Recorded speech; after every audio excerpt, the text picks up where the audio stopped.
Just start us off. Hey, Dan, how do you kind of feel about your team heading into the tournament? Feel, obviously have a lot of confidence. Proud of the group. Really, just proud of what the team's done this year. Took, a big step forward as a program. To this point. So, feel confident, but also understand that, conference tournament play is a different animal, different level of intensity. So we've got to keep that edge, and understand how we've gotten to this. With our defense, with our rebounding, and then obviously,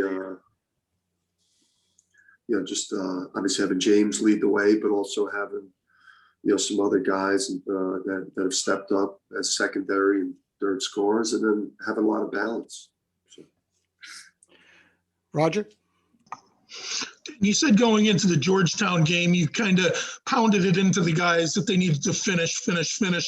Was the message different this week? Is it that you need to be a little bit more intense, or that you're not finished yet? My message with the guys has been, we've taken a big step this year. Proud of that, but let's take an even bigger step.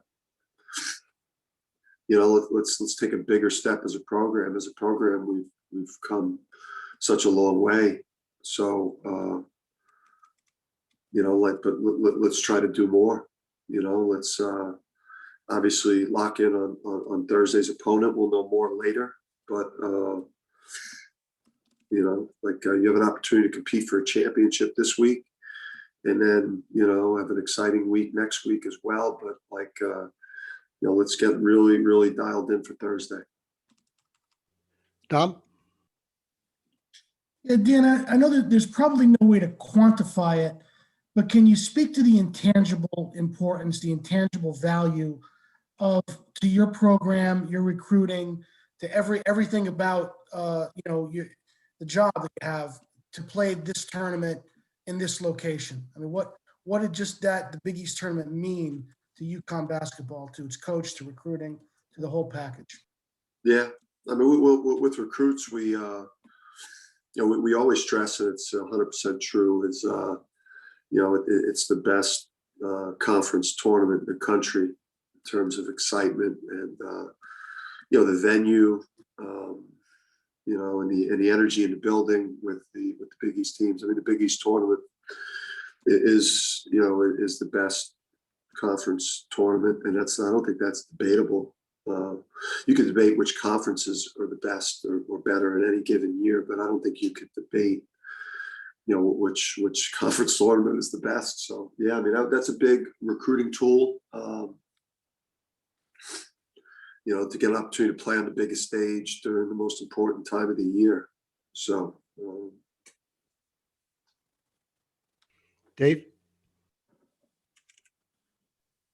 Kind of going off that, when you consider how excited UConn fans are about the return to the Big East that have been all year, and for obvious and good reasons, it's going to be a different atmosphere this week. How kind of unfortunate is that for sort of like fans who would normally go, and even the players that aren't going to really get to experience sort of the same vibe that you experience as a player in this tournament? Yeah, I mean, you try not to let your mind drift there, but I think you definitely during the course of the season have either after games or before games talked about what would this place have been like if there was no COVID and it was business as usual. And that hasn't been lost upon us. Just getting into the Garden today, I looked around in there, and while the players were stretching, I just thought about kind of imagine what the crowd would have been like. And I saw an online clip, a Kemba shot from a phone from court level that was just a reminder of what it should be like and what it'll be like soon It does suck for these guys though that won't get to like hear that Garden crowd in their career before they're done. But it'll still be fun to get in the Garden and compete for a championship. Charlotte? Hey, Dan, have to ask, based off of what you said last time we spoke, did you end up showing the guys some of the old social media posts as motivation coming into this week? You know what? No, no, I didn't. I chose to use the staff in a different manner that I thought would be give us a better chance to win. Plus, I don't, listen,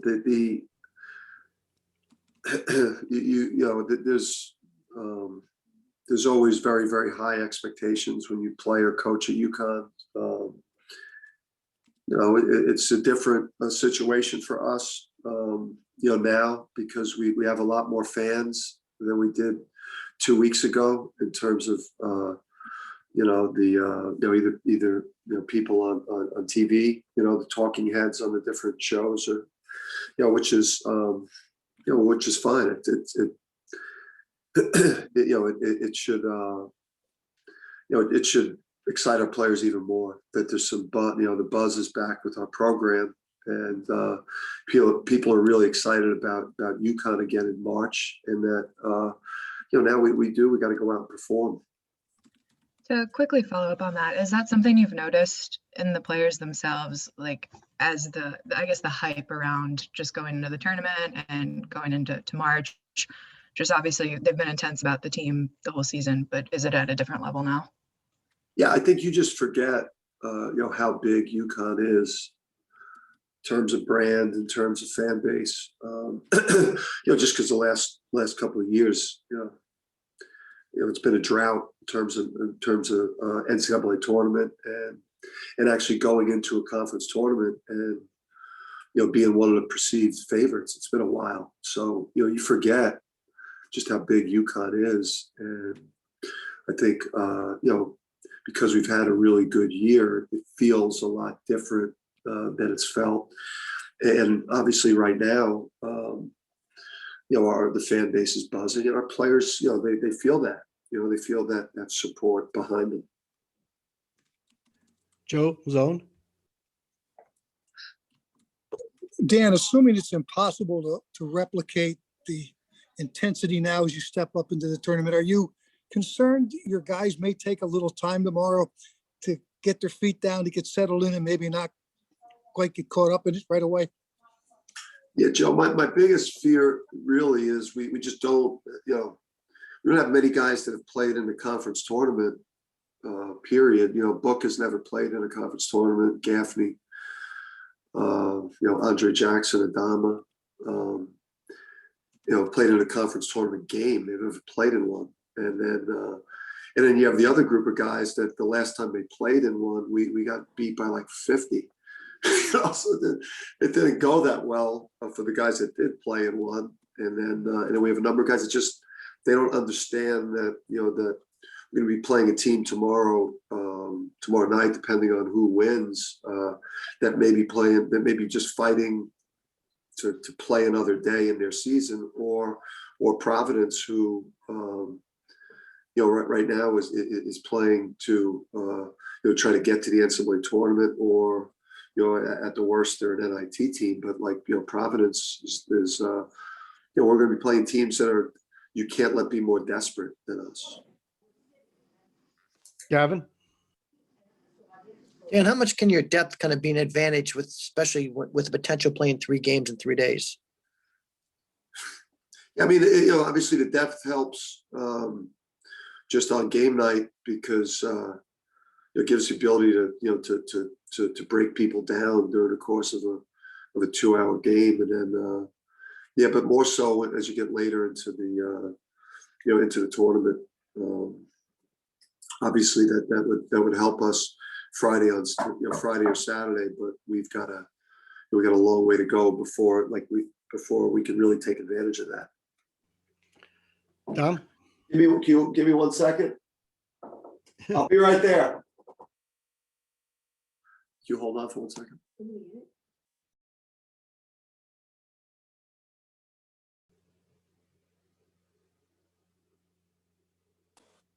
One of the players came with a complaint, so it's my son. Unreal. Dan, you mentioned being courtside and looking up and looking at the videos of Kemba and such. What was the banter like, maybe on the bus ride down or when the players were walking in, and particularly from James, of being a Brooklyn kid, do you sense, as confident as he is, even a different level of wonder or excitement from him at what's going to transpire tomorrow? Yeah, I mean, James, we were the first team in the Garden today, so they were literally, as we were walking in, the lights were dimmed, and then as we literally walked onto the court, the lights came on, and the energy level changed.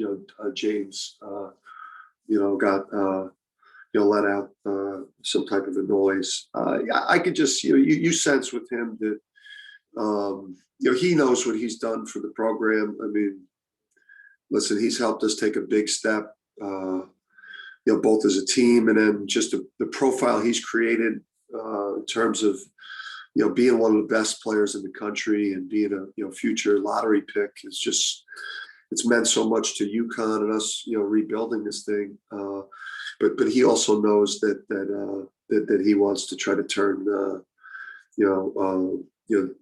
the end of the season into part of his legacy. Wayne, Norman? Dan, you've got that Jersey City t-shirt on, which brings the question up about the number of times you've been at the Garden. As far as special moments for you, you've played there, both in the Big East tournament. And memories about any special UConn games, like Ray Allen's shot. You mentioned Kemba, or maybe the 6 overtime game, or some of the NBA type games down there, the Reggie Miller and Spike Lee stuff going on. Just thoughts about the Garden and games down there. Yeah, I mean, just, you grow up as a kid, for me going over there and Bernard King was my favorite player growing up. My dad and my brother were Celtics fans, and I've always had to go against them with pro teams. So, I got a chance to see, and they were Celtic fans. So I obviously picked the Knicks and, Bernard King, and going over there and seeing him and seeing Michael Jordan play at the Garden, being at the Rockets, the Knicks finals, series. Yes, and obviously playing in there. There's just no greater thrill than playing in there, coaching in there, taking in a concert in there. Just being in the Garden, just such a special place, and just to be a part of it is amazing. Just growing up and be right across the river, Jersey City from the Garden. And any special memories about any UConn games you might have seen? Oh, they were all bad for me. I mean, because I lost, those games. I remember as assistant coach at Rutgers, back then you could live scout. And, we played UConn in the semis.